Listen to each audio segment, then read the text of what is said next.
there are three ways that you can charge your EV battery. You can charge it on a regular 110, you can do it 240, or you can do a level 3, which is a supercharger.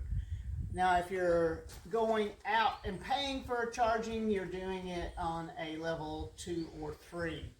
At home, you could charge it with your 110. You could charge it off of a drier 220 amp, or you could get a more of a level 2 charger that's set up something like this juice box.